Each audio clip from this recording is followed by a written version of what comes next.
Hey, everybody. Hey, hey, hey. Hello. Hey. Oh, hey, thank you, Gone Girl.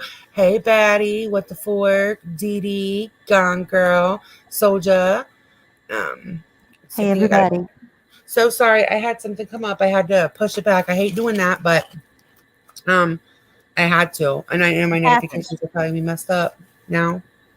Yeah, probably. I hate It that. shouldn't be, though. YouTube is dumb. It'll just take a second, but Yeah. um, so hey, Reagan. Because I know if you push it back, a lot of times YouTube will do this thing where they only send out part of your notifications, and then like halfway through, people start coming in like, I didn't get a notification. Actually, let me tell everybody we're live too. Hold on. Okay. YouTube is just weird. Hey, It is Soldier. weird. Betty with the fork. Sin. Gone Girl. All Reagan. right. Jana. Not Jane. Jana. Sorry. Okay, Jana. Hey, hey, boss. Okay, so we're gonna talk about Bart Whitaker tonight, and he is. Oh wow, there's a lot to this little family, but I think we should start with his childhood as much as we could find about his childhood. Let me get a picture to pull up. Hold on. Let me Totally. get one of those pictures that you Hey, made. CCK and Dory. Hey, CCK, Dory. I can't see chat just yet. I'm going to get this pulled up. Close that tab. All right. So, let me pull this picture up. This is an interesting case. Hey, It Debbie. really is interesting. There's a lot. Hey, Debbie. There's a lot to it. All right, we're just gonna put that one up. There's a couple of them. We'll switch, and I got a video too, that we can play. Um, I want to talk about him first as a child, though. So he Hey, was, Kim. hey, his mom and dad, they met on a blind date, okay, and they were super, super in love, super happy people. The mom was a teacher. The dad worked for a family-owned construction company, and they were really pretty wealthy. The mom didn't even have to work, and he was born of December of 79, and he was a good kid. He had a good sense of humor. He was an avid bike rider. Like he always rode bikes with his dad, and he was that kid like everybody went to their house. Everybody enjoyed going to their house. Everybody liked it. And um he never like was like mean to other kids and stuff. He was always really easy to get along with. And then his brother was more sensitive than him, but he was also like his brother was an avid fisherman and hunter, and he was on the baseball team, the track team, student council, junior class president, um, all of that. Like they were just like the all American family. They really were. They were the perfect family. If you ever heard of a perfect family, it was them. So, do you want to add anything to that, Stephanie? No, I literally wrote down perfect family. And he was known as cool, witty, and even he was known as a very respectful person. Like people knew him as being a very respectful kid. Bart. Yeah, yes. And but early on he didn't tell anybody, but he was like struggling with these like inner feelings of like inadequacy, and he wasn't self-confident, but he put out but he was self-confident. Everybody around him thought he was self-confident, Yep. but he wasn't at all. And he actually um was really anxious all the time, and he didn't want to tell anybody that because he wanted to be what his parents wanted him to be, but they didn't really have that high of like he thought they had all these expectations of him, but they really didn't. Like that was in his own head. So um okay, in high school though, he did have one problem. He got in trouble. He stole a bunch of computers, and his mom put him in a Christian high school, and he seemed to do well after that. Like, there wasn't anything else that I could find bad about his childhood. And it kind of seemed like maybe it was just one of those things when a kid it messes up once, and they Yeah. move on. A Can I lot of say something about his childhood real quick? I just Yeah. wanted to say Yep. that his mom, you said she was a teacher. However, she did give up her profession of teaching when she had children. She was a full-time mom after that. Yes, and she loved being I mean, She loved being a mom, but all the people said that they wanted her to be a teacher because she was so good at it, but she wanted to be with the boys. She wanted Yeah, to be a she was mom. known as being like really great with children. Like everybody knew her as just being wonderful with children, loving children. Yes, actually, all the kids called her mom that lived around the neighborhood. Yep. They wanted to be at their house. Let me get a picture of their house real quick. Their Hold on. house is beautiful. I just Beautiful seen house. been in there. I hadn't seen it. Yeah, it's a beautiful house. Hold on, I'm gonna tell you And guys this all little about it. neighborhood that they lived in of Sugarland, Texas, it was a really quiet, quaint, small town. Nothing ever really happened, of any significance there. It was just a really quiet place. Yeah, and Look how actually, it pretty. was so quiet that whenever the crime took place, then they thought the cop that was taking the call thought they were kidding because Yeah. nothing happens. So, um, okay, sorry, I'm trying to figure After, out where to go. you know what you just mentioned, whenever he had in high school where he had broke in and stole the computers, after that he had to see a psychologist then in high school, and the psychologist said at the time that he was experiencing the clinical symptoms of delusional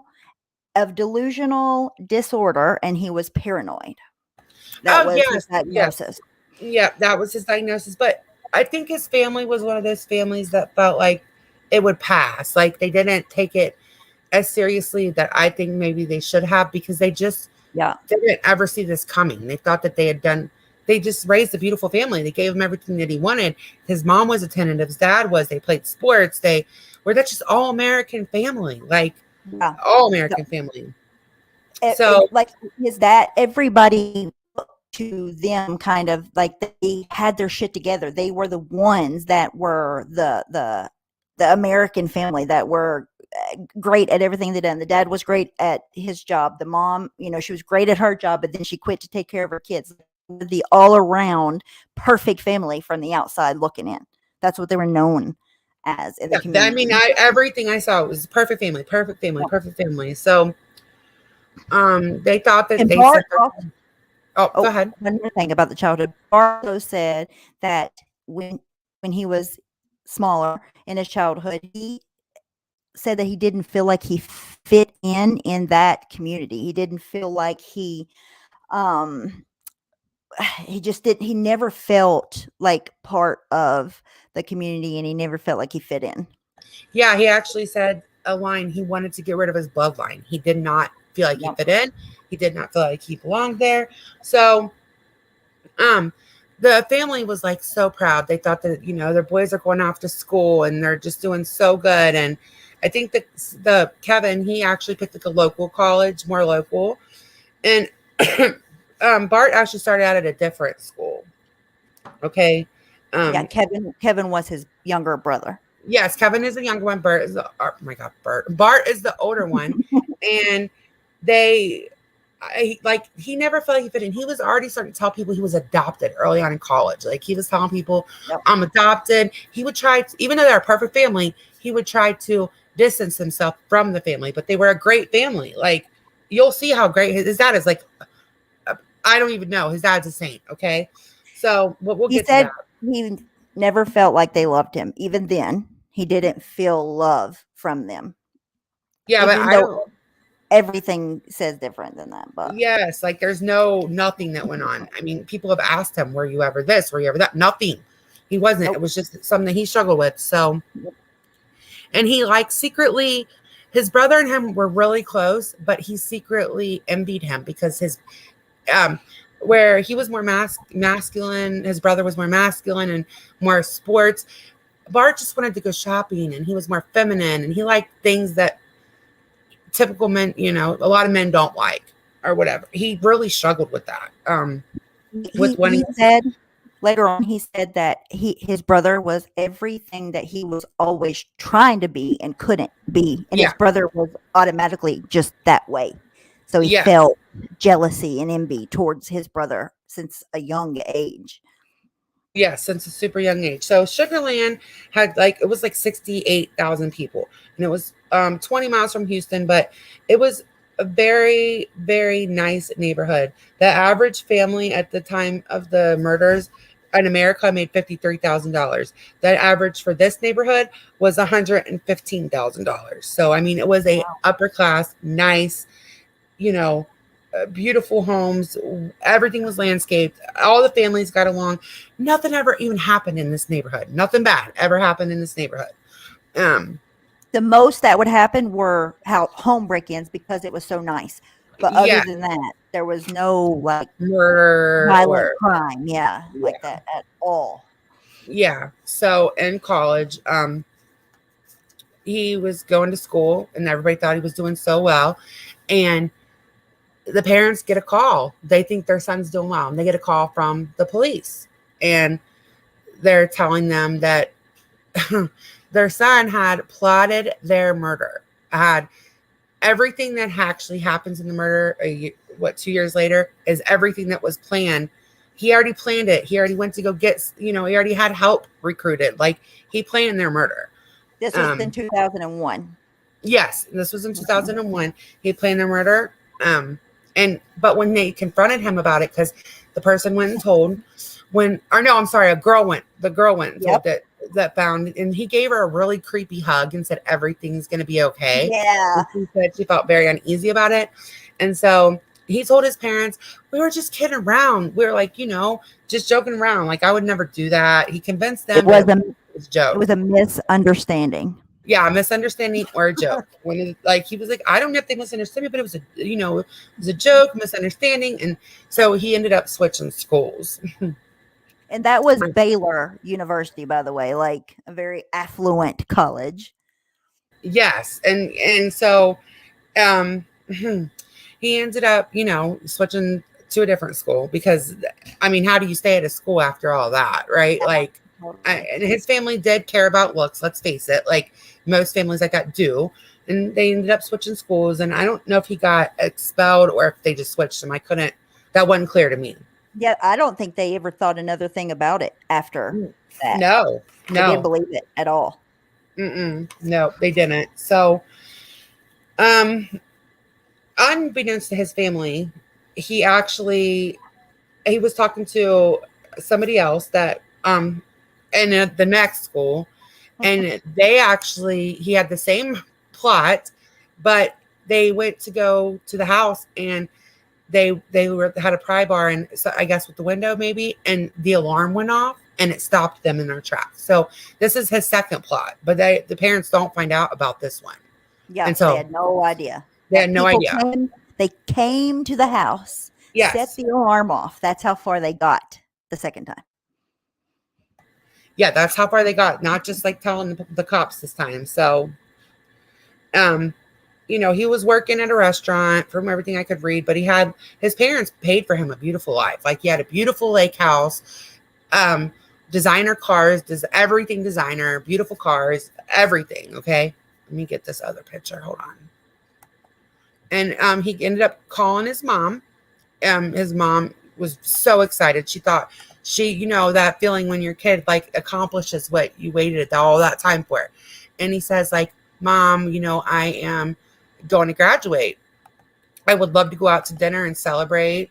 So she was like, yes, I'm going to jump up and down. Her words were, I'm going to jump up and down and thank God you made it. We made it. Like, So happy and excited for him. Yeah, they ended up having bread pudding. Here's him on that night. Let me blow it up. There he is. And he got a Rolex. For graduating. $4,000 watch for his graduation. Yeah, $4,000 watch. I mean, my God. And they're sitting there right here, laughing, talking, celebrating his graduation. He's eating congratulation bread pudding all the while. Yeah, all the while. Yes, they have no idea what's coming next. Like, they have no clue. Amazing. So from everything they said, it was a beautiful night. Like, they celebrated. Everybody was in good spirits. There was no signs of trouble, and they had a great night. His brother was there. The whole family was there. Everybody was so happy for him. because he did have that little rough go and then the little, misunderstanding, and finally he makes it. Right. So what mom wouldn't be happy? Like, Yep. I don't know what mom wouldn't be happy. I would be. So I guess I want to make sure we didn't leave nothing out. Oh, I know what they took a lot of photos this night, and in Yes, a lot. one of the photos, Bart was flipping off the camera in one of the photos, and I just think that now later on you'll see. I feel like that's relevant to what happens Yes. later. Yes. Because most people, if you flip off the camera, he's a boy. He's an It older wouldn't boy. mean anything, right? Wouldn't mean jack, right? Because we've all done that, right? I know I have pictures like that somewhere from when I was younger. But he was sitting with his brother and he was flipping the bird like upside down almost. I don't know if I have that picture, but he was flipping the bird upside down. It was a very eerie picture. All right, so they get Even that home. picture right there is so eerie. Yeah, he just looks like let's Mm, okay. mm, mm, mm. All right, so they get home and everybody's like walking in the house, and the husband hears like pop, or no, I'm sorry, the mom hears pop, walks in, mom gets hit, pop, and the dad walks in and thinks it's like the boys around the neighborhood playing a prank on them with paintball guns. That's how out they did not expect this. Okay, so I'm gonna play the 911 call. Because things do not happen like this, and I think No. the brother got shot first, and then later Yes, he on did. Yeah, they said he that was he the first. smiled Oh as my god. shot him. Hold on. Okay, I don't know which. Hold on, let me cancel this. All right, I'm Kent gonna get this video. Kent, the father, was shot in his upper body multiple times. Don't say. Oh, and they all didn't walk in at the same time. Mm-mm. Bart walked back out to his car to check For for a his cell cell phone. phone. Yeah, he walked out for a cell phone. Okay, but Bart ended up getting shot too in the arm. Like his wound was so minimal that he was on the regular ambulance. Okay, and everybody else was being like airlifted and all of that. So They were shot. The mother and the mother Trisha and the son Kevin, right? Kevin were both shot in the chest. Yeah. Hey, everybody. I'm sorry I didn't see you guys, everybody come in. I'm screen sharing, so it's hard to see when you screen share. But let's listen to the 911 call real quick. It's only a minute and, a minute and 47 seconds. Another person shot. Trisha and Kit. Who shot them? We don't know. Someone in the mask. What kind of injuries do they have? I don't know. They just been shot. Hang on just a second. We've got them calling on another line. Sure, 911 station emergency. I've been shot. Who's been shot? My mom and my dad and my brother. Hold on 1 second, sir.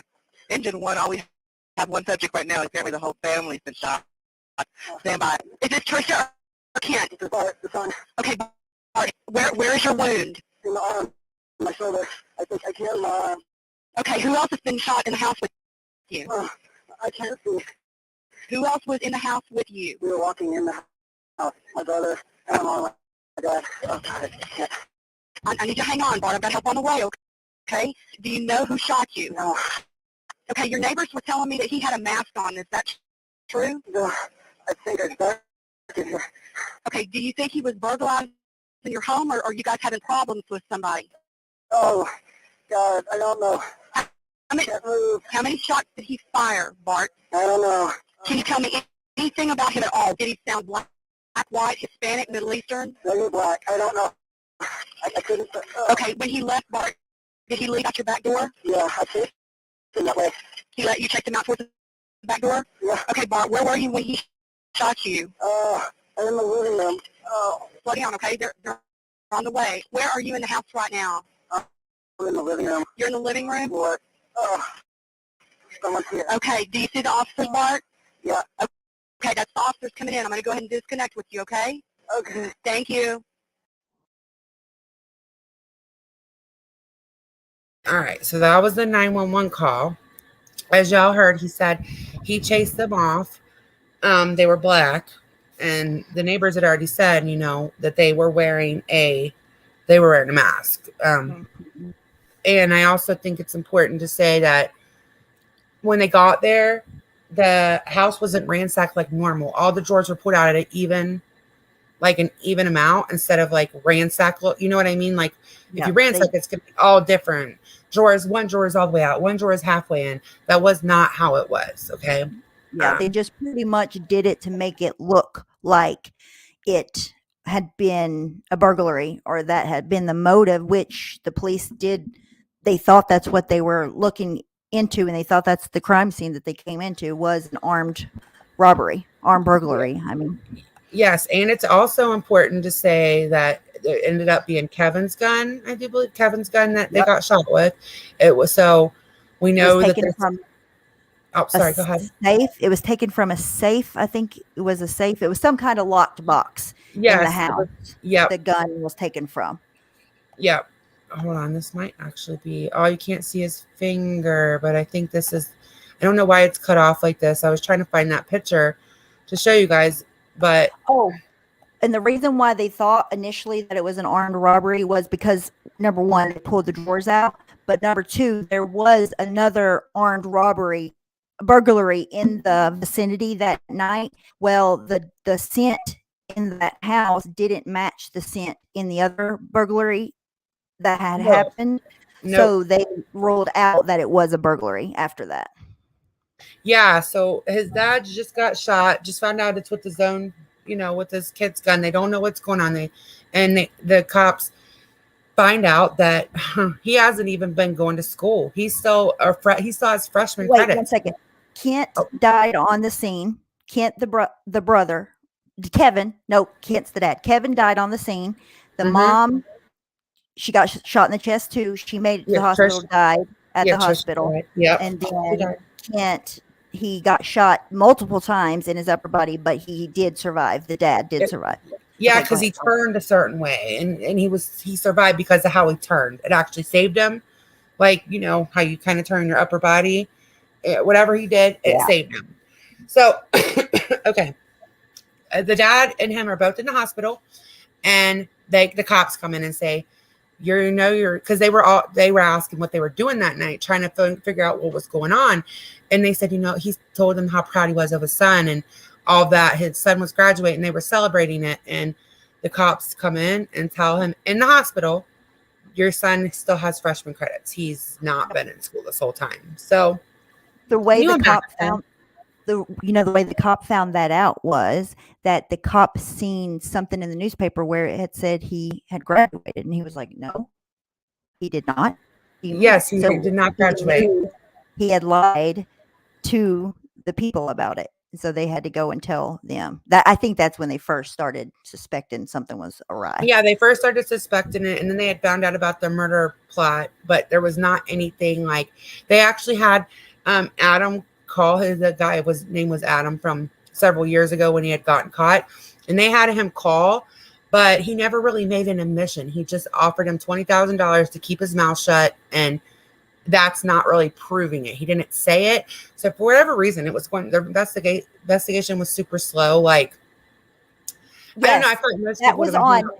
Okay, on December 11th is when they found out that he had not graduated. He was nowhere near graduating at all, and that they found out about the old plot because they didn't even know, because the family didn't even think to bring it up, that all of that had happened before at Baylor, right? Well, then on December 15th, which was 5 days later, Adam approached the police and said that 2 years earlier, they had the same exact plan. Yeah. Even down to Bart being shot in the shoulder. Yep. To make him look not guilty.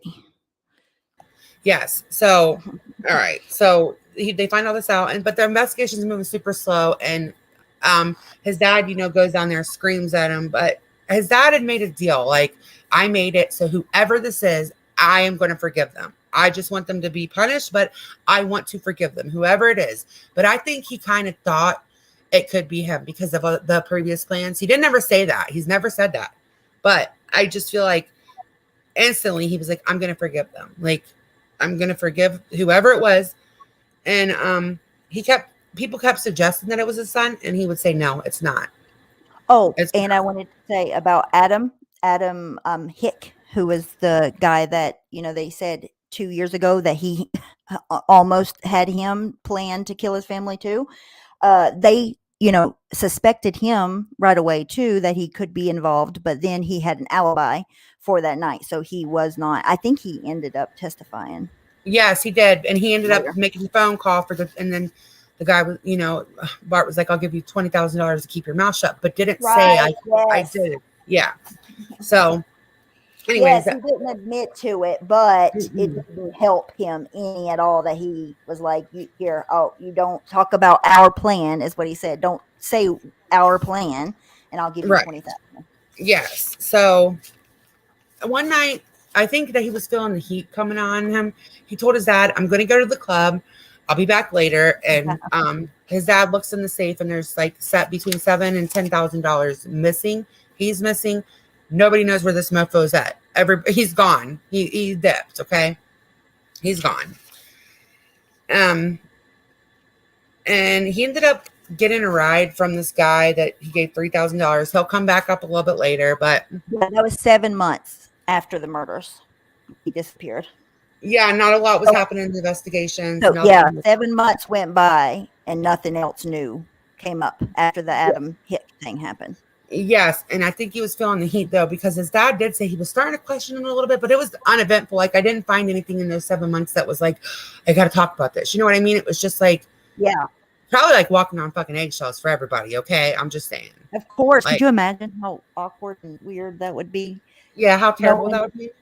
Knowing that his dad knew, because he said whenever he finally disappeared, he had to admit to himself, like, hey, there's a reason why. Yeah, he had to have something to do with it. So, he ended up settling in a little town. I think it's pronounced Salavio, Mexico. It's about 40 miles from the border, and he ended up getting a little girlfriend. He found a little girlfriend, and he ended up working for the family's furniture store. Mm-hmm. And he told them that the bullet in his arm came from fighting in Afghanistan. Like, and his mom in the military. That he was in the military. Yeah, he was in the military. He was fighting in Afghanistan. His mom was a prostitute and didn't love him. She would just say, for one, he would say they struggled, and then he would say she bought his love. So, that they pretty much just gave him money, didn't have anything to do with him, that they just would pay him to get out of their face type. Right. But also, she was a prostitute. Okay. Yeah, she was a prostitute. Yeah. And so I think the girlfriend, I mean, it didn't make any sense. And I don't know how he got away with it. But the girlfriend. And none of it was true. She got really, obviously. No, none of it was true. So one night the girlfriend gets really frustrated with her family, and she smashes the guitar, and they have this big blowout. And this motherfucker looks at her and says, why don't we just kill him? Like, he actually said that. She had to testify, and she was on an interview that I couldn't play. It wouldn't let me. It would have shut the whole video down. But he said to her, why don't we just kill them? Like, he said, no. Yeah, he said, no, relax. Let's fix things. Why don't we just kill them? Yeah, why don't we just kill them? Let's fix it. Hey, fix it. Let's just do it. Let's just get rid of them. Let's just kill them. Okay. She didn't take him serious though either. No, it was like his family. Yeah, it was like his family. Actually, somebody compared it to his family, how they had kind of like just blown things off because he just seemed like such a good guy. I mean, yeah, I can see how he's charming like that. And but you would never think if somebody's saying to you, "Let's just kill him," that they're serious. Like. Yeah, I mean, yeah, I guess he was serious though. He was serious as a heart attack. Okay. So this guy, Rudy, I think his name was Rios. Rudy Rios. Yeah. That's right. Okay, so Rudy Rios is the guy that took him to Mexico. And he found out what was going on, and he had already gotten $3,000. That's the name. Wait, I just want to throw this in there. What, the whole time that Bart is in Mexico, he never went by the name Bart Whitaker. Yes. None of that. He went by the name Rudy Rios. He took that whole identification. He bought the man's identification. Okay, go ahead. Yes. Oh my God, I can't believe I forgot to say that. Yes, he bought that was him when he was down there, and this guy had told him, when you're down there, if you need anything, like, I have family down there, I'll hide you out. He didn't know what he was in trouble for though. He Nope. didn't realize it was murder.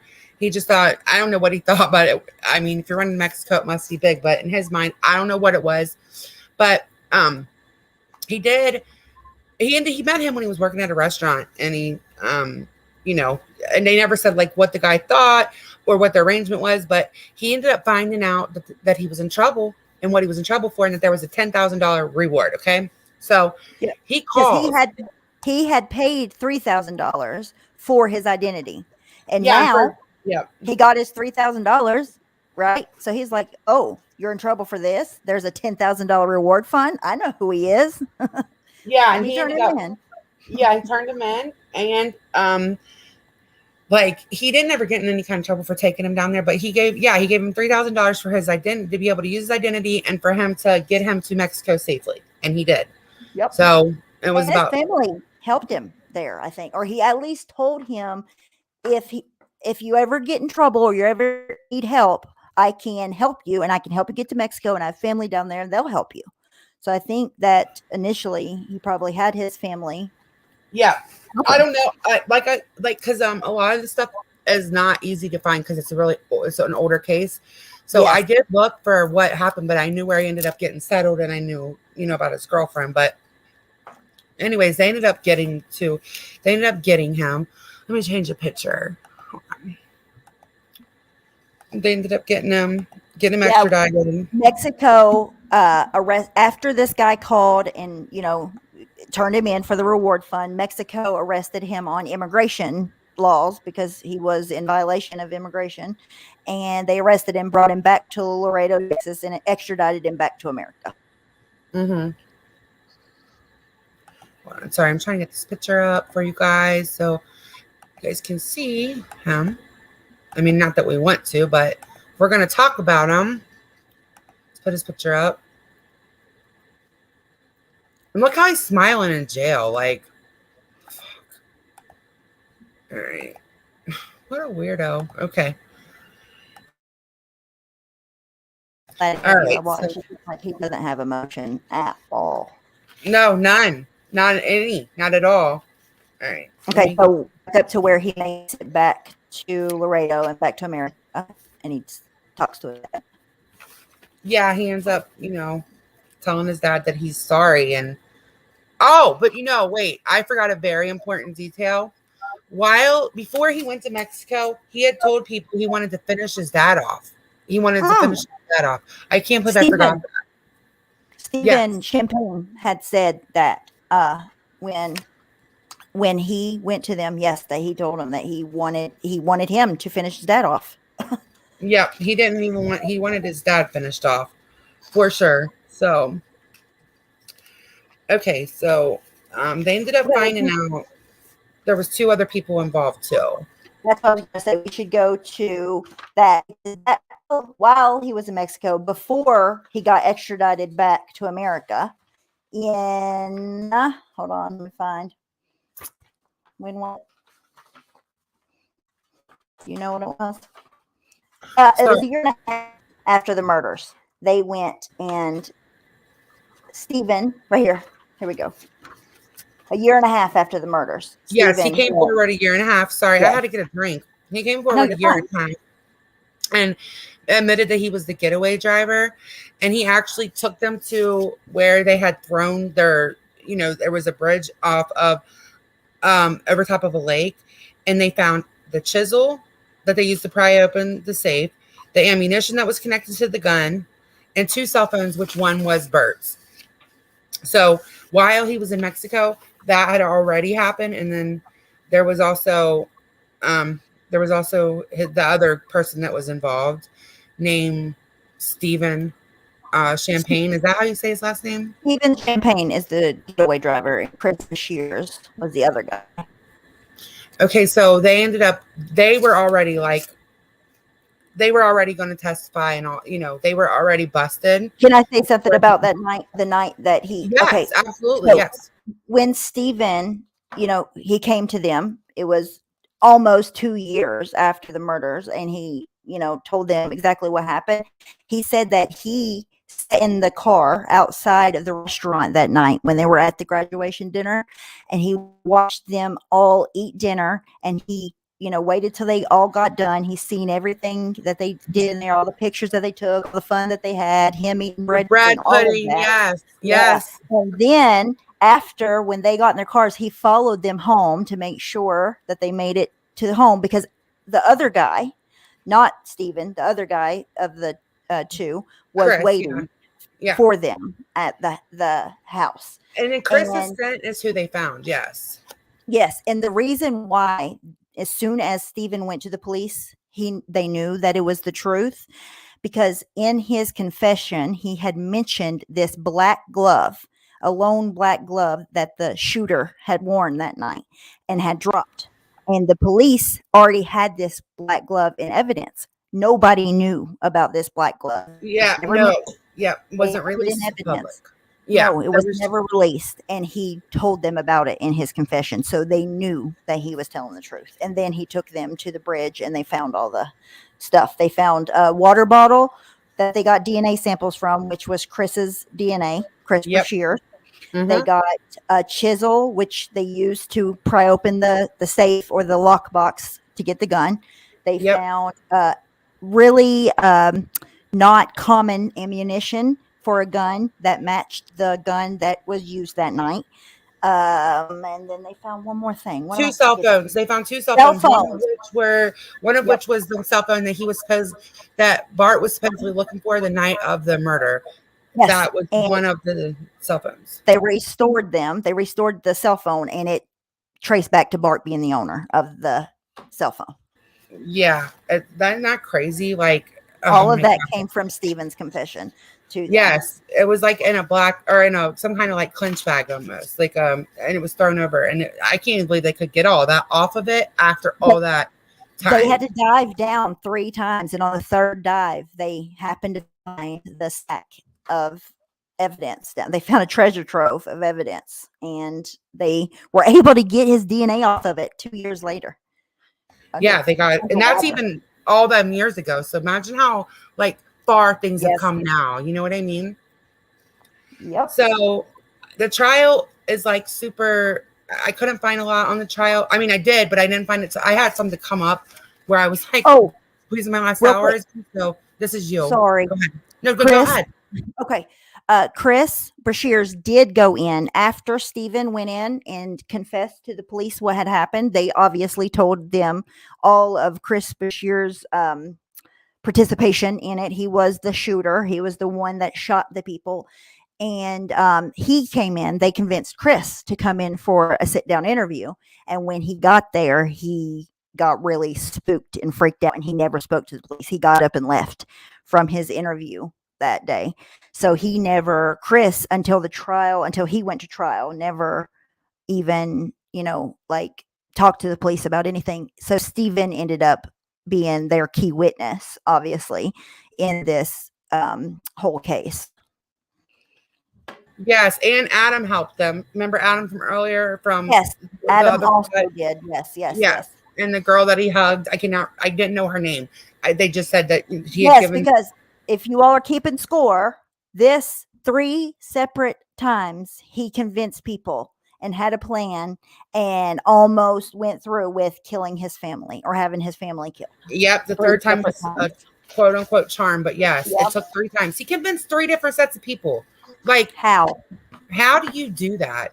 How do you like convincing somebody 3 separate times? How do you even do it one time? That's like the Lacey case that we covered where she had convinced all those husbands to fuck her. Like, what the hell? Oh my God. I don't understand. I don't get it either. Like, how do you even bring it up one time to another living human being, And when your first plan fails, wouldn't you change it up a little bit? Are you that narcissistic that you think you're going to get away with it? Like, yes, and that's really initially the main thing that got the wheels going about him caught with the Adam guy coming forward, because it was the exact same fucking plan. And that guy was like, hello, he had the same plan with me 2 years ago. So I know he's involved. Like, yeah. So it's crazy. Yeah, so there was both of the guys. I know that. Are you going to talk about the trial at all? Or are we just going? I mean, because it's really kind. I mean, it ends up I a have it. Yeah. certain. Hold on. Okay, go, yeah, I like I On my said, I phone. didn't get to do a lot of this. I had so much stuff come up this week that I normally don't. So if you want to talk about the trial, I know the outcome of the trial, but I didn't get to like watch all the stuff that I found on the trial. Okay, I have some stuff on the trial. So, all right. 3 years after the murders, he went to trial. And he was because he was charged with more than one murder because his mother and his brother both died. He got he was going to get the death penalty, and so during the trial, he was pretty much guilty. He didn't confess on the stand. He didn't talk about the killings on the stand. He didn't plead guilty, but the evidence was overwhelming. There were so many people. It was pretty much known what was going to happen. So his attorneys went the route of the defense attorneys went the route of arguing against the death penalty. They pretty much Yeah, yes, that is. I actually was gonna kind of chime in. It was actually a trial more off of the one thing that I got to really deep dive into. It wasn't really a trial to get him to prove his innocence. It was a trial to keep him from dying. That's what his yes. dad wanted. His dad said his dad never wanted the death penalty, and that will be important in a little bit. But Yep. that was the one thing: just keep him alive, just keep him off the death row. That's all. So yep. So because they knew he was guilty, pretty much. So the prosecutors showed during the trial that he stood to inherit $1.5 million upon the death of his family. Stephen Champagne, which was the getaway driver, testified that Bart had offered him and Chris Bashirs was the shooter that night, a share of this $1.5 million. He didn't go into specifics because I don't think Bart went into specifics Yeah, just about a hefty share. They just called it a yeah, hefty it was share. a Yeah. hefty share of what they were Yeah. going to do for the Yes, crimes he they is in committed. jail. Yeah. It also came to light during the trial. We've already talked about it, but that Bart had attempted to carry out his plan 3 other times. In addition, so he had Adam Hip, who was the first guy that came. He testified about the plan that they had, which was the same exact plan, and it was supposed to go down the same way, pretty much, even down to Bart being shot in the shoulder. Yeah. And then also attempted to recruit 2 college roommates, which were, I think, the ones that made it to the house. And then on another occasion, oh no, the college roommate was the girl, and she testified about the what he had told her about his plan then, and she already had went to the police back then, anyways, in Yeah, the girl that he gave 2001. a hug to and that creepy Yes. little everything's gonna be okay. Yeah, that girl. Yes. And then there was another occasion where, they were going to break into the house and the alarm went off and they got spooked. Yeah. April 2000. Okay, discussing with the third group. April 2001, during which college had notified the police. Oh, we already talked about that. Then police interfered. So his family were told about that when that happened in 2001. Yes, he switched schools at that time. That's when he switched colleges. And I have the outcome of the trial here. So Stephen got 15 years in exchange for testifying. And then Chris got 30. Sorry, go ahead. Stephen's out now. He's out of jail. Prison. Yes. Yeah. Mm-hmm. So because you guys got to think this crime was what, like 20, almost 20 years there. Well, just shy of 20 years ago. Uh-huh. Yeah. So Chris pled guilty. Oh, go ahead. Mm-hmm. Okay. Kent's father, did not want his son to be sentenced to death for his crimes. So because he had already forgiven his son, he said he was already going to forgive his son or not his son. He was already going to forgive whoever done it before he even knew that it was his son, whether he really knew already or not. The trial only lasted for 7 days. The jury only deliberated for 2 hours when they came back with a guilty verdict of capital murder, of course. Once the guilty verdict came in, then they moved into the punishment phase of the trial, which was what his lawyers were arguing against, so he wouldn't get the death penalty. Yes. During the second stage of the punishment stage, he actually talked about the killings and he talked about what he did. to his family for the first time ever. He claimed he felt horrible about himself and what he had done. He was asked why he killed them. He answered that he felt the love they gave him was conditional upon a standard he could not reach. The evidence presented showed the exact opposite of this. Everyone said he had an amazing, loving family. So Kent attempted to get the jurors to forgive Bart, just like he had forgiven Bart. And he did not want the death penalty to even be considered for his son. Yeah, that was his one wish. And then the other accomplice, he ended up getting I think 30 to life, and he's Life, not. I think.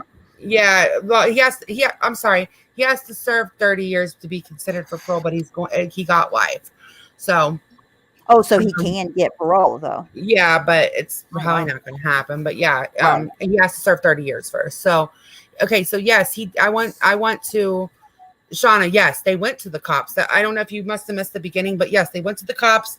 Or no, they went to the school, and the school went to the cops, and they even told his parents about this plan. And then he told his parents that, it was a misunderstanding. It was a joke. Like, he wouldn't kill them, and they just believed him. Yes, they very well knew about it.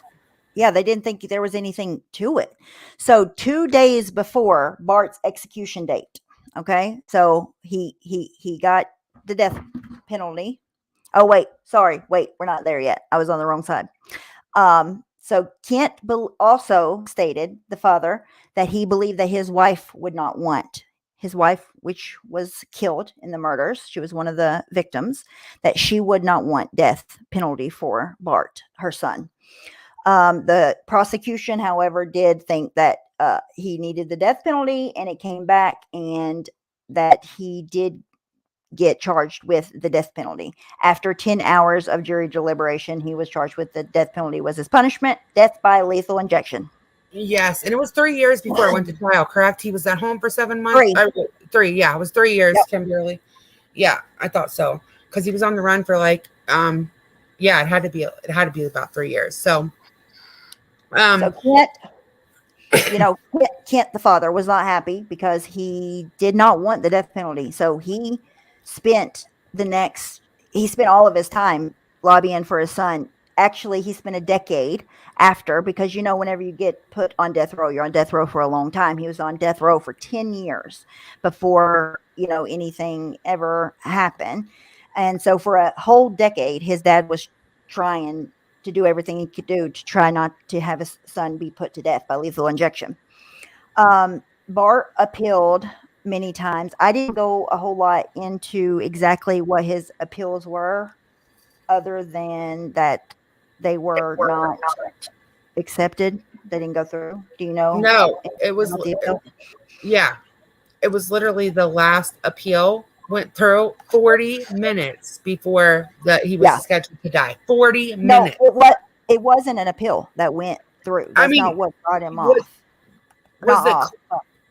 Yeah, his appeals were all exhausted, correct? Wasn't that? And then he was saved 40 minutes before death, correct? His death warrant was signed. Okay, so he went through all of his appeals. Once he went through all of his appeals, they signed his death warrant because he was being put to death. That was on November 1st, 2017. His execution was set for February 2nd, 2018 at 6 p.m. Right before his death date, Kent made a plea to the Texas Board of Pardons and Parole, stating he did not think his son should be released, but that his execution would make Kent a victim again, and he would lose another family member, actually the last family member that he had of his immediate family. So he had already lost his entire family, and he didn't want to lose his son. And that's what he appealed to the Board of Paroles and Pardon and Paroles. Okay. So then 2 days before his date of execution, the board made a recommendation for clemency, but they can only make a recommendation. They cannot grant clemency. Obviously, the governor has to do that, and they waited till 2 days before to try to get the appeal the recommendation for clemency. Well, then He had his the the dad came and paid his last respects to his son, seen his son for the last time. He had his last dinner, which was chicken enchiladas, rice, beans, and vegetables. He was being prepared. He was being strapped down to the gurney. And 40 minutes before he was to be put to death, Greg Abbott granted him clemency and he was not put to death. He was not put to death. And in the meantime of all of this, that he has started a blog for prisoners. Yep. Okay. He has a successful book that's not there right now because of the laws. You know, you're not allowed to make money off of your off of staying in jail, like or off of your crime when you're in jail. I'm sorry, you're not allowed to like make like if I go murder somebody tomorrow, Right. I can't write a book about it and profit off of it. It's against the law. So it's not on the shelves right now, but it was a successful book. Like Of course. I can't. I I would cannot read even it. do it. Yeah, I mean, yeah, I just cannot. I just don't understand. Like, but I want to play the dad speaking out about this. I have it after. Okay. After his life was spared, he put out a statement. Bart did, and his statement was he was thankful for the decision, not for himself, but for his father, and he will be in prison for the rest of his life. And that's about it to the trial. I have some words that I want to read that were Bart's words. We can do that after this. Yeah, When this is. just interviews that he was done later while he was in prison. Yeah, he still does interviews. I was wanting to play pieces of them, but what I do is I upload them on another channel first. Cause like I said, I usually have like a lot more time to research. And I was like, well, I could just play the interview parts of it. But almost every one was shut down. Like it wouldn't even go, it That's wouldn't why let me I play just it. wrote it down because it's not Yeah. that long, so they can't F with you. Yeah. So this one's like I was able to play this one earlier when I just tried it like privately. Okay. And let me play this one. So Let this me is the get on father it. speaking out after clemency was granted to his son. United Sugarland father says his prayers were answered after years of working to save his son from death row finally pays off. Bart Whitaker was just 40 minutes from being executed tonight for the deaths of his mother and brother before Governor Abbott stepped in. Grace White is here with why the governor made this very rare decision. Grace? The governor cited 3 reasons for his decision. First, Bart Whitaker will never be released. Second, the actual shooter in this case didn't get the death penalty. He got life in prison. And finally, Whitaker's father. He said he would be victimized again if the state executed his son. It was overpowering. An emotional father standing in front of the building where his son was to be put to death. We touched hands through the glass, and we said our goodbyes. Kent Whitaker visited his son Bart, not knowing if this meeting would be their last. This has been such an emotional thing. Then 40 minutes before the execution came a proclamation from the governor. He said, quote, "The role of the governor is not to second guess the court process or reevaluate the law and the evidence. Instead, to consider the unanimous vote for life in prison from the Texas Board of Pardons and Paroles." A TDCJ spokesman shared Bart Whitaker's response. I deserve any punishment for my crimes, but my dad did nothing wrong. The system worked for him today, and I will do my best to uphold my end of the bargain. That was his response. I'm humbled by all of it. Reaction from his father on hearing his son's words for the first time. A father who, even though his son tried to kill him, never stopped fighting for the life of his son. This wasn't business as usual, and that there was more to this story than just the trial. And we're so very, very grateful. Bart Whitaker will now be reassigned to a new unit away from death row. He'll undergo physical and mental screenings to determine where he'll be placed. He even gets a new TDCJ number. Lynn and Mia, we talked to several members of the jury who sentenced Bart Whitaker to death. One woman says she's still convinced he could persuade somebody to kill for him from Really? behind bars. She called him a master manipulator. We talked to another juror, though, that says he's okay with him getting life in prison. He obviously has changed his views since the trial so many years ago. It's fascinating and tragic and scary all at the same time. Packed with emotion for sure. It has been. Grace, thanks. Tonight. That was the first time Greg Abbott had ever done that, too, by the way. It's Yeah, not like he was Texans don't do handing these that. out. Yeah, it's not like he Yeah. was handing these out left and right. It was the first time ever. Can I go back and say something about the Yes, two go ahead. Anything. Yeah. So the two people that were also convicted in this, the ones that committed the crimes, that he had commit the crimes for him, pretty much, were co-workers. They had worked together, and when Stephen had reached out, they both gave samples of DNA. They gave scent samples and other things, and that's what. Once the DNA samples came back, they matched the samples that they had given in, so that also helped convict them, and they gave them up willingly. Yeah, they didn't. I don't think that any of them thought they would get caught. Like, just watching him, I mean, he is actually he was actually suing the jail because they wouldn't let him. I didn't get to read all of it. God, I wish I would have had more time tonight, but he's actually suing the jail because they wouldn't let him sell his book and something about his Oh, blog. really? Yes. He's so cocky, thinks he can get away with anything. Well, he's done a lot of like stuff for about solitary confinement and what it does to the prisoners and how it's inhumane and all of that stuff too. Maybe that plays into his lawsuit. Yes, and yes, how prisoners are treated. And so another thing is that he has a blog that a lot of prisoners write on to this day, like right now. He created it. Yes, I'll link it underneath. And he actually has an Amazon wish list full of books. He has a PayPal. Solitary confinement to this day. He's never been in anything else. Do you want me to read Bart's own words from his interview? Yes. Okay. Yes, we cannot play it. Yes. Bear with me. It's kind of long. Okay. So this is what Bart said about his family when he was interviewed about his family. He said, "I felt so inadequate, and why I felt that my parents didn't love me. And I recognize so many of the errors now. There's a difference between an excuse and a reason. And I don't try to make excuses for what I did. I did try to it. You can't make an excuse for this. But yeah, there were things that happened that were reasons for it.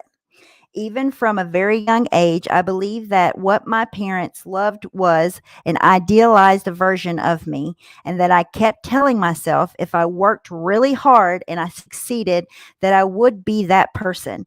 But I knew in my heart that I wasn't that person, and I felt like if they knew who I really was, that affection would dry out.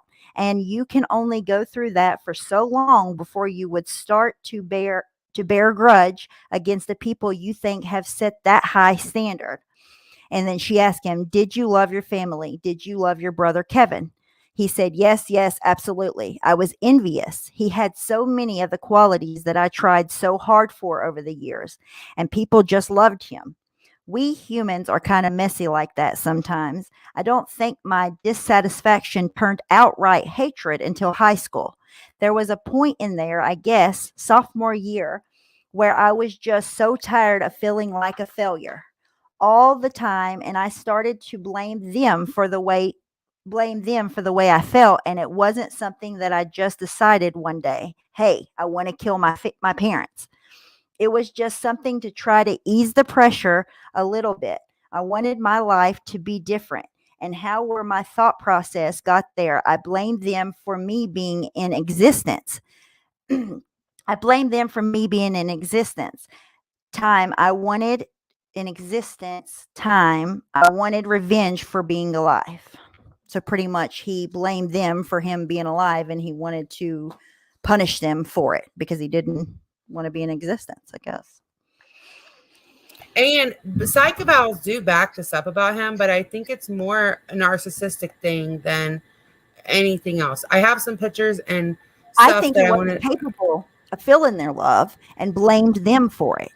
And the Yeah, problem was yeah, in him. You know, he doesn't have the capability of feeling that love, but he thought it was them. He thought they weren't giving it, but they were. He just couldn't feel it. He wasn't yeah. capable. Hmm. He wasn't capable of feeling what they were giving him. Aw, You know. Yeah. So here I have some. it's a beautiful Actually, I'm going to picture. slow it down. Yeah, there's a lot of them. I'm so glad I got to do this before my everything got busy this week. All right, so there's his. See, they went on all kinds of trips. I think Um, Kimmy said, "Why didn't he kill himself then?" That's the $1 million question. Maybe he's narcissistic and he can't feel emotion, so he killed them instead of killing himself, even though the problem was with himself.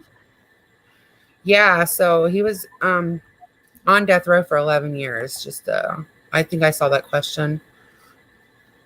This is just some stuff, and I'll put this out so you guys can read it too. But it tells all about his accomplishments even in prison, and I thought it was super interesting that he's still right now worth $1 million to $1.5 million. I think is that what it A is? million to 5 million is what I Oh, $1 read. million to $5 million. Yes, yes, Mhm. yes, yes. We don't need to read all that. That was just some. I'll put this out so you guys can read it. I had planned on it anyways. I just didn't get to like talk over it or anything yet. But he's done a lot. Like, see, death row inmates sue the governor for abuse of abuse of being in solitary confinement and abuse of the prisoners. This will list all. There's a lot of little documentaries about I this, haven't pulled and up. then I thought, It oh, says okay, he won prizes. Wait, well, this was in, I don't know the year, but he won prizes in PEN, America's Prison Writing Contest, for Hell's Kitchen, Manufacturing Enemy, and the essay "A Nothing Would Do" as well. He was named a PEN America Writing for Justice Fellow in 2018 for writing about incarceration and criminal justice in the United States. oh, He he was does also not. majoring in criminal justice too. I forgot Oh, to yep. that. Yeah, yes. Hold on, I gotta get my charger. Hold on. Yeah, he was majoring in criminal justice, even though he wasn't really even going to school. He was in, what do they call that? So, like, he was in bad standing with the school, and he was only a freshman when he was Yeah, supposed to be graduating. and he spent all By this the money that whole his parents thing. gave him for college. He spent it. Nobody knows why. But all right, so he actually has other prisoners that wrote on this blog too, and I thought that this was pretty neat. This is actually his writing. Tells about it. And it says, I'm still in SAG. I know why I'm here. And I know what the appropriate strategy for addressing this problem. I have even found an attorney willing to help me, at least in certain areas. What I don't have is funding. I know this past year has been a dumpster fire, and many of you have been economically gut punched by the pandemic. However, if any of you have survived this mess in good form and have a few extra bucks living about, I could really use the support. I'll give a more complete update on my situation when it makes legal sense to do so. In the meantime, donations can be sent to my education and defense account here, and it also is linked to an Amazon wish list. I mean, what prisoner doesn't need an Amazon wish list, right? Like, I couldn't believe this. I even told people in Discord, see, he's got all these books on his Amazon wish list. In 2007, he founded an inmate blog entitled Minutes Before 6, which publishes articles, poetry, and art from inmates held in prisons in the United States maintained by volunteers. Texas inmates are typically executed at 6 p.m. Oh, that's different. But yeah, he started, it's called wait, what did I say? 6, entitled Minutes Before 6. Yeah, And I Minutes guess, Before 6. So that's why they titled it that, because Texas inmates are typically executed at 6 p.m. yes, and he has all kinds of other, inmates that write on this too. And so this is about the prison that he's in. I thought this was kind of interesting. It's right there. There's the picture of it. There's where it's at on the map, and it tells all about it. No, that's just about the prison. That's not that interesting. Okay. In 2009, while he was in prison, they done a psychological evaluation of Whitaker, noted that after high school, he was given more of the unearned trappings of wealth. While his thoughts became even more disorganized, Whitaker's affluent parents had bought him several luxury vehicles and paid for his tuition at Baylor University and Sam Houston State University. They also bought him a lakeside townhouse in Willis, Texas, and a $4,000 Rolex watch was given to him as a graduation present hours before the murders. Despite the fact that he was not enrolled at college at the time, Whitaker also had access, I forgot to mention this, at his trial. Whitaker also had access to an $80,000 trust fund from his grandparents, although he testified in court that he did not know he could access it. He had dropped out of university but did not notify his parents. That was the findings of a psychologist in 2009. Yes, and then this is interesting. I'm not going to play the clip because I don't know if they'll let me, but Houston, one of the most high-profile killers in Houston area, is back in the headlines after writing and somehow publishing a book from behind bars. Thomas Bart Whitaker was convicted of hiring someone to kill his mother and brother in a plot to get inheritance money. He was scheduled to be executed last year, but in a rare move, his sentence was commuted by Governor Abbott and now serving life in prison. Whitaker doesn't have access to the internet or a computer, so Andy Kahn, the director of victim services and advocacy at Crime Stoppers, was surprised when he found a book online written by Whitaker. So Amazon had a preview of the book. I guess it's being, like I said, you can't find it now, but it was doing well. I don't know. I guess maybe his dad. I think. What was the name of it? Did they say the name of it? I got the link to it, and I'll share that with you in a second. But it doesn't go to any, like it's. He's clearly not dumb. He seems very smart. No, and his dad wrote a book too. Smart enough to convince people 3 different times to plot to kill his family. How? Yes. So I guess don't know. Offer people enough, and they ask him. I don't remember where I wrote this down, but they ask him how did he get 3 different times, and he said it's easy. I just give them what they want. I just promise to give them what they want, and it's easy. Yeah, like money was disposable to them. His dad had he had worked for his family in the construction business, but he was like the highest person there, right? And he did really well at his job too, so he earned it, obviously. But yeah, I don't know. I don't know how somebody convinces somebody to do all of this stuff. Like, how many? Yes, right. BTS. I'm sure it will be. And his dad wrote one too, and I'll link that one underneath. I want to read the one the dad wrote. I want to say his book was called, I don't know what it was called because the link doesn't work. So I had to screenshot it, what it was called. And I can't even remember what it was called now, but it's very interesting that he was able to get away with that. That's hard to do. Like, he doesn't have access to the internet, but he has all this. I don't know. That's hard to do. Somehow he did it. The driver, the getaway driver, he testified against, I don't remember if we said this, but he tested both Bart and Chris Bashir's, and he that's why he got such a lower sentence than they did. He got 15 years because he cooperated. He's the one that went first, and then he testified against both of them. Yes. Sorry, I'm Thank trying you, to Jonna. look. I know that the dad's book was sorry, I'm not looking at check. Give me 1 second. The dad's book is called Murder by Family, and it looks really good. They said that his book is mostly about forgiveness. And yeah, it looks really good. It does. It looks I would love to read it. Me too. You have to be. I mean, I think he thought it was his son, and that's why he was like already. Like Yeah. I'm gonna, I don't know, maybe. But hold on, let me see. I only And the could find dad the name of the still, book in one spot. his dad still to this day, his dad remarried, by the way, he's happy.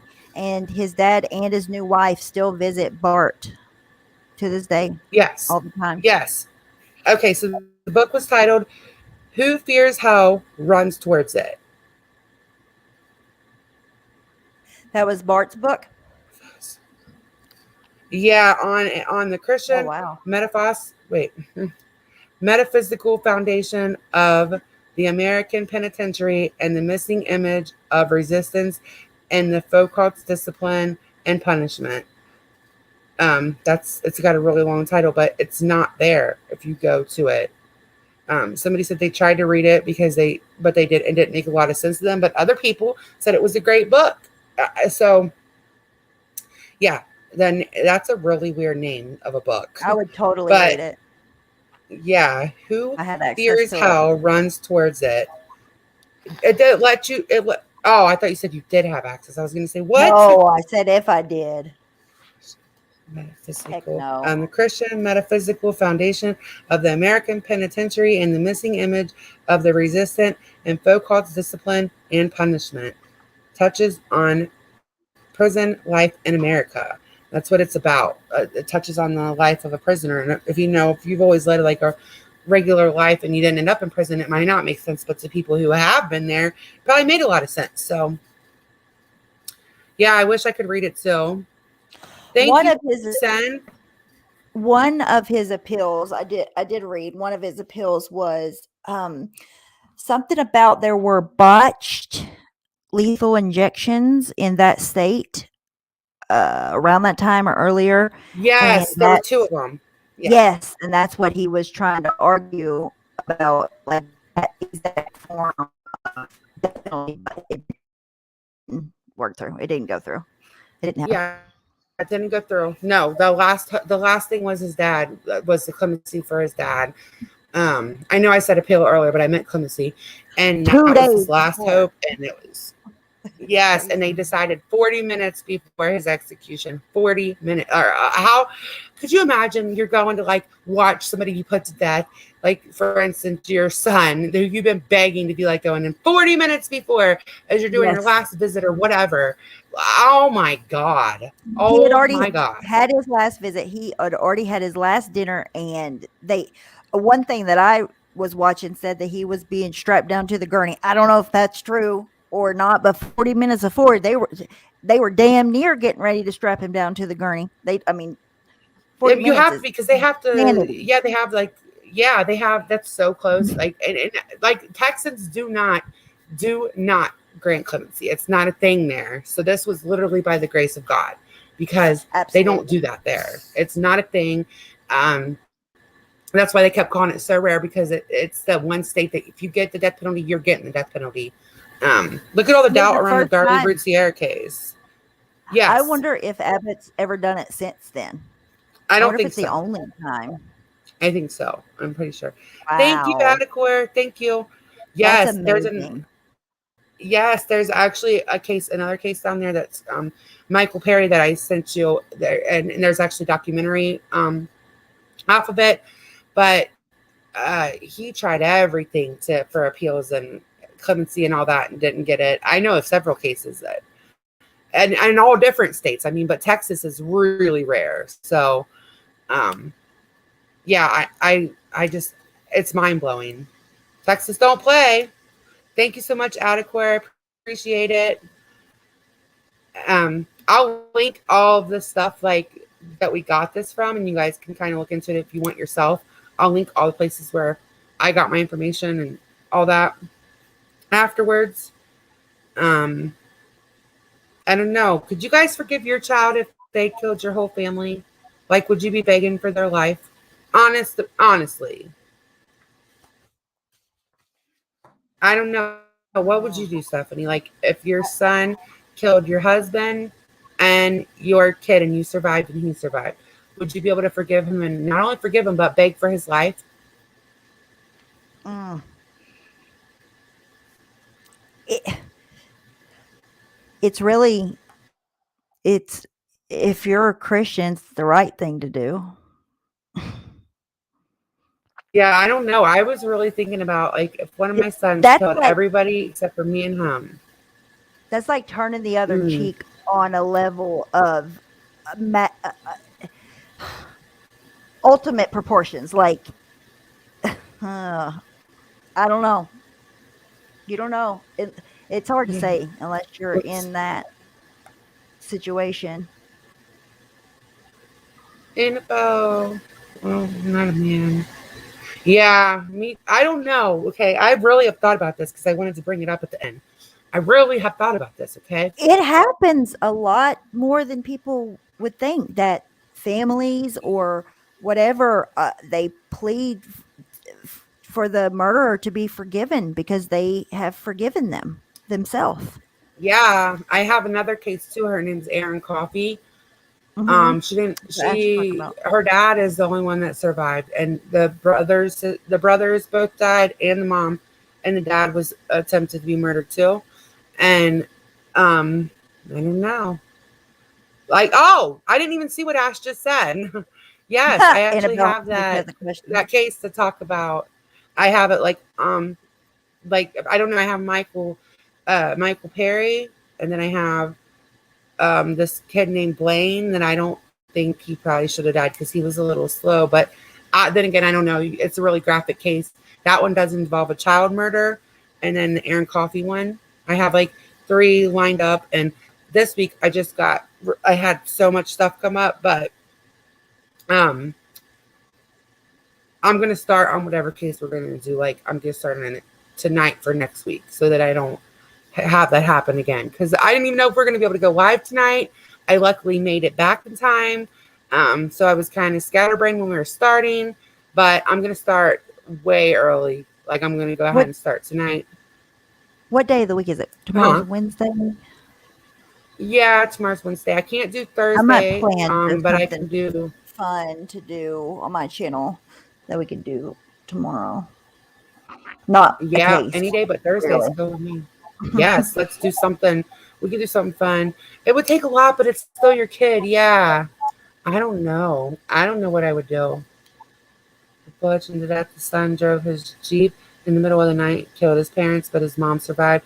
Oh, yes, that's the Christopher Porco case. Or is it Porco or Porco? I think is what his name is. But I just told Stephanie about that. He drove from college. I just was telling Stephanie about that before we came on here. And the mom is like, does not want to believe he's guilty, and she stands by her son. Which one are we going to do next? I don't know. We're gonna have to pick.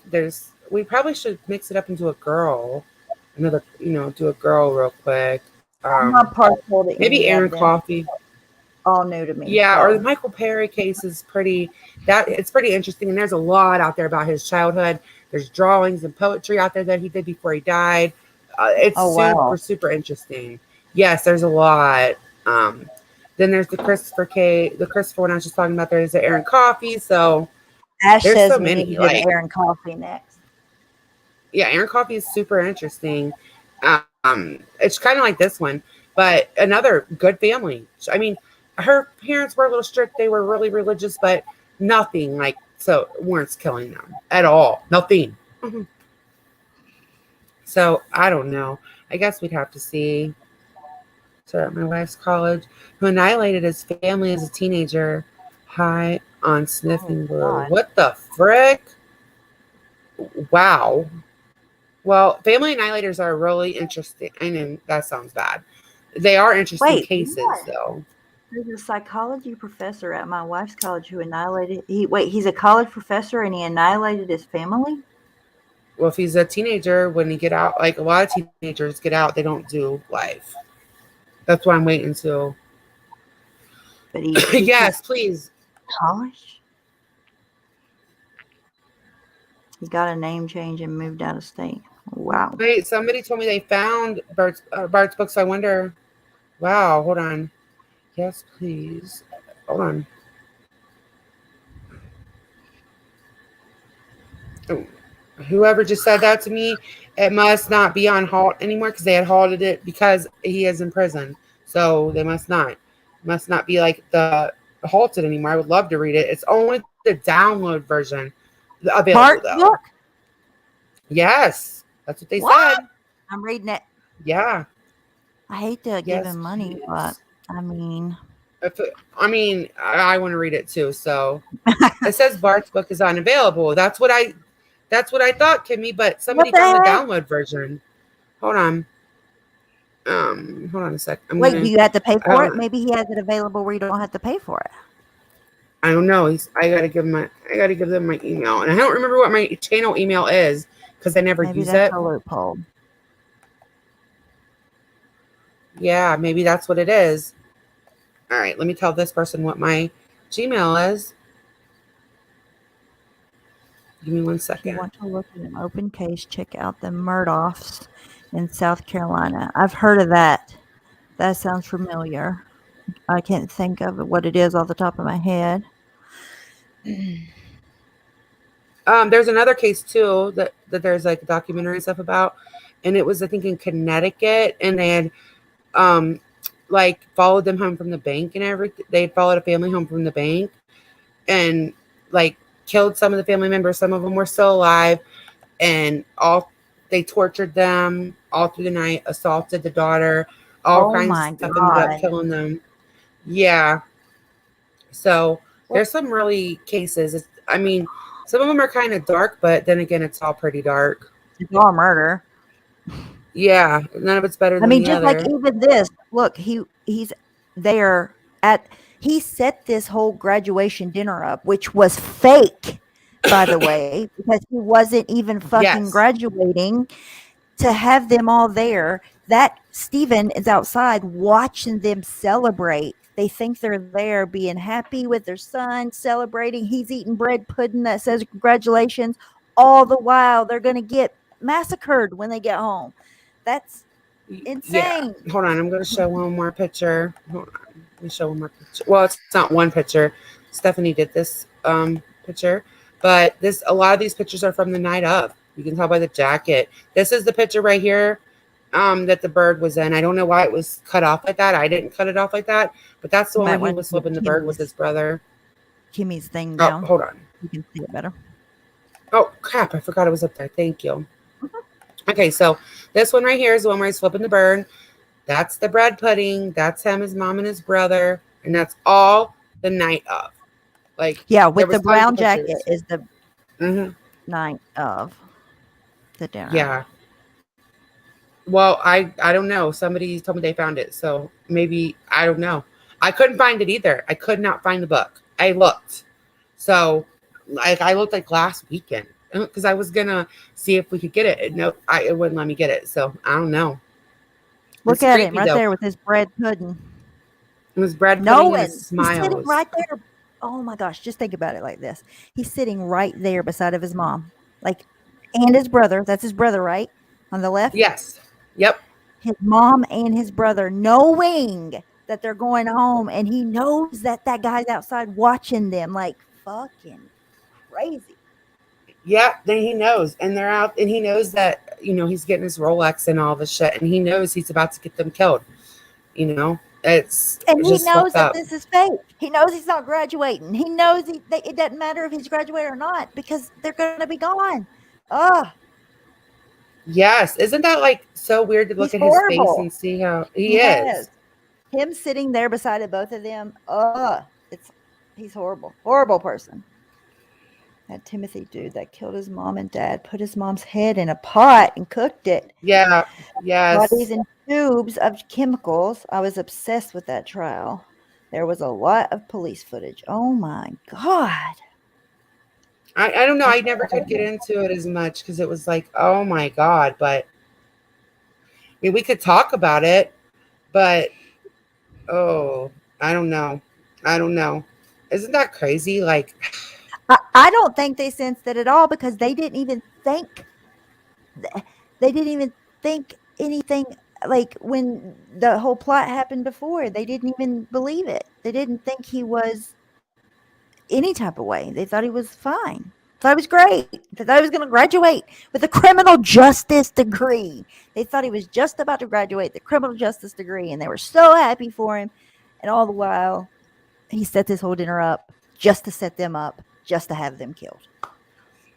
Crazy. Yeah, I mean, isn't that, I don't know. It's totally nuts. But the case I was just talking about, I was trying to figure out. But that again, the dad survived. That's right. The dad survived, and they went on Oprah. Okay, trying to figure out the name of the case. Hold on. The one I with don't the want to head play in the Oprah. butt? No, this is different. Okay. Lit up the room.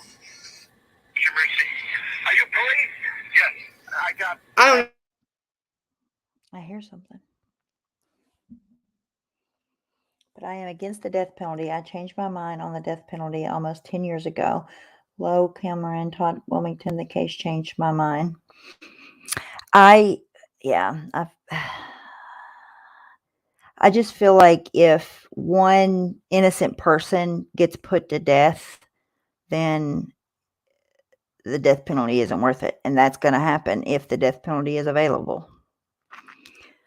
So I don't like that. People speculated he thought killing them was better than them finding out he didn't graduate. Can you imagine being under that much pressure? Thought him killing him was better than him. Right. Yeah. Yeah. But he had wanted to, pretty much admitted that he had wanted to, had these thoughts since he was a sophomore in high school. I was on mute again talking. I'm going to lose my mind.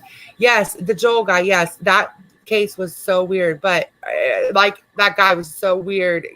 I don't know. Have you ever just looked at a picture? This guy's a creep. Okay, I get that. But that Joel guy is really fucking creepy. I know what you're saying. Whenever you can totally get like a vibe from seeing the picture. Yeah, you just feel it like by the picture. Yep. So, I don't know. The death penalty is tricky for me because I feel like if there's 100% proof, then that's one thing. But when there's not 100% proof, that's totally different for me. And yeah, I don't know. But how do you differentiate that? That's why I'm kind of against it, because if one innocent person gets put to death, it's not worth it to me. Yeah, I mean, that's true. It's a lot. I don't know. I don't know what I think about the death penalty. I go back and forth in my own head.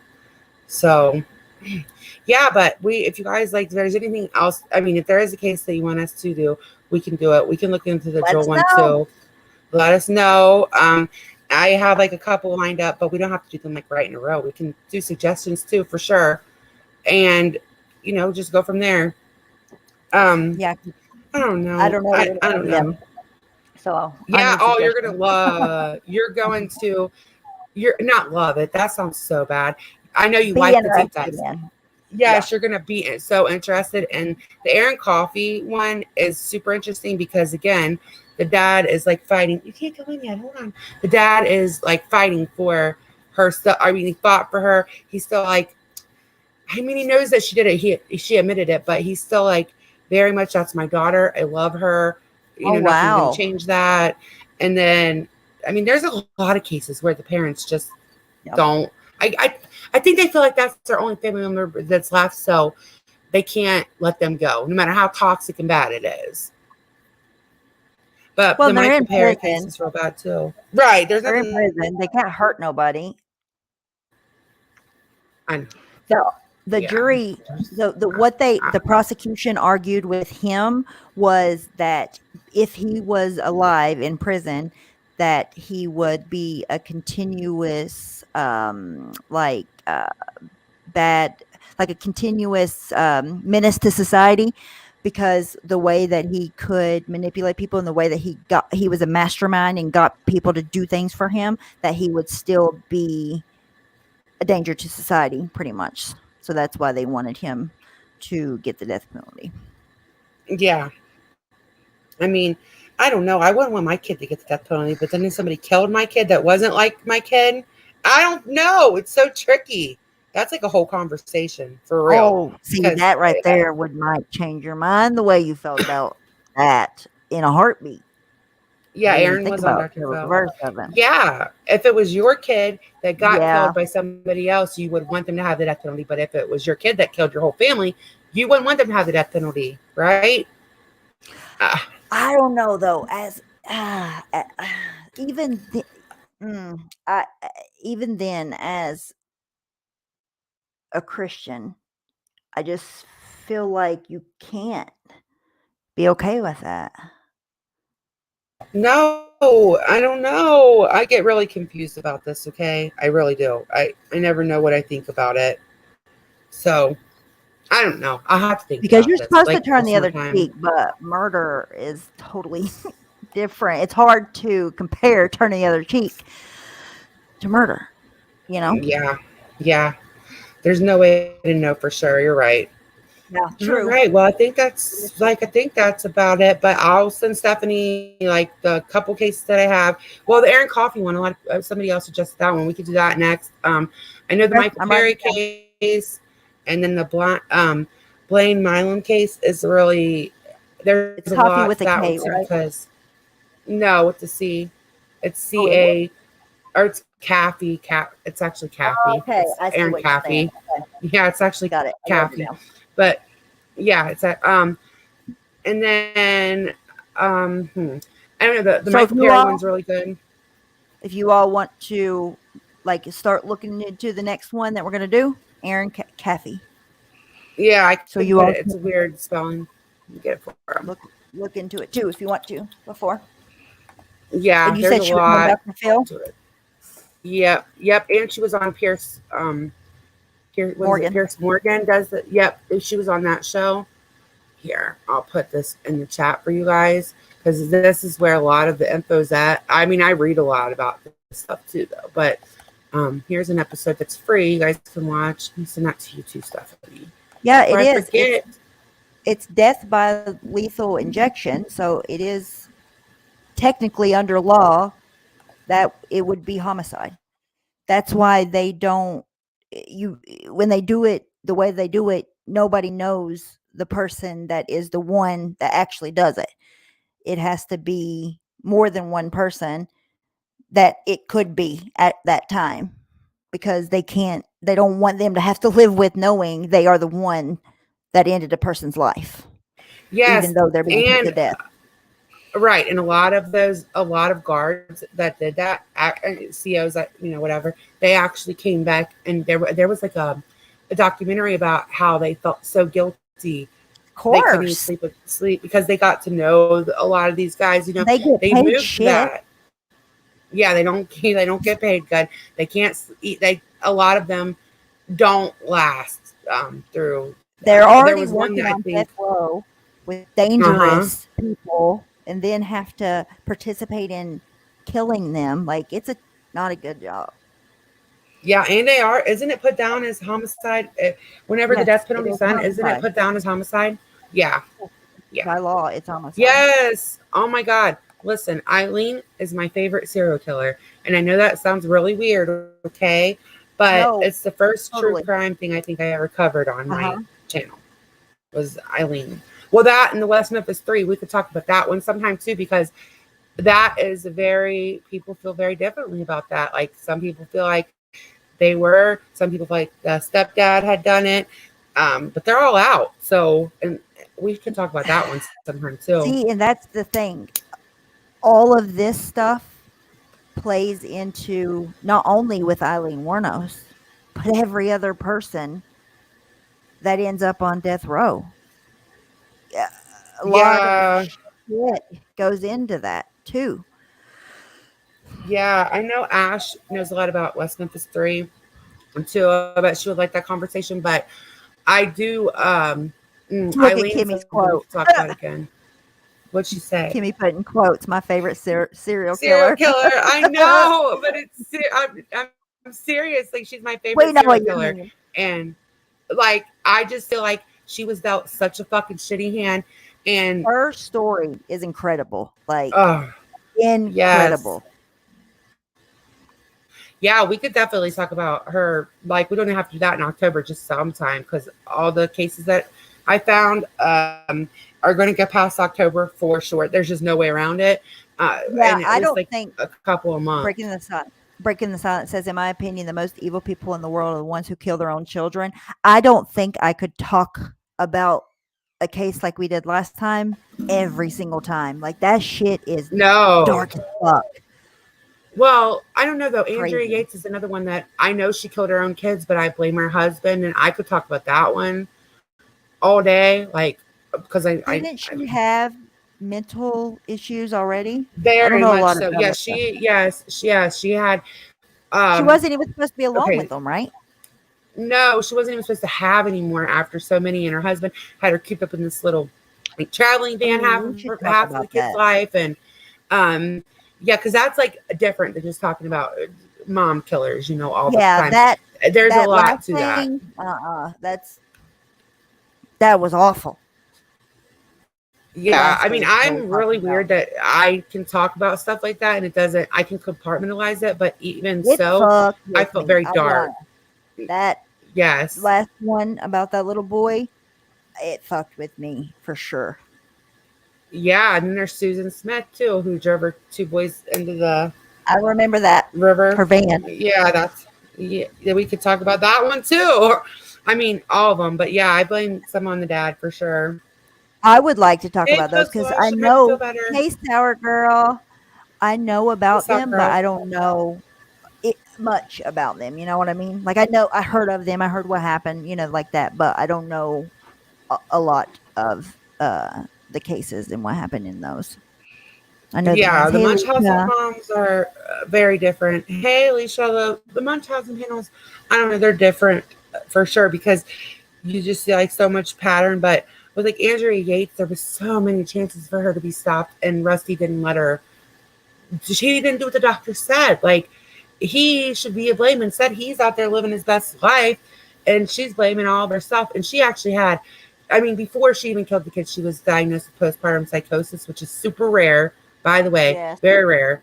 And he should never have left her alone with the kids. So Did he not think she was dangerous, or what? Like, what was his excuse?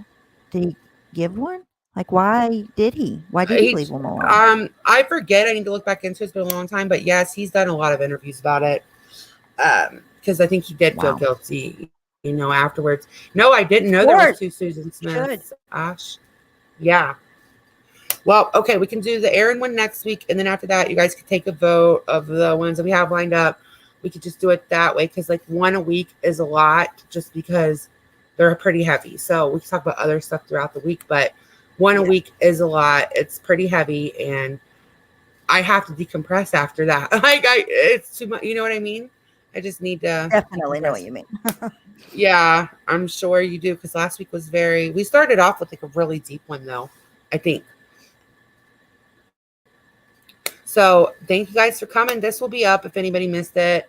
I have somebody that says they have the book. I don't know if they do or not. I gave them my email.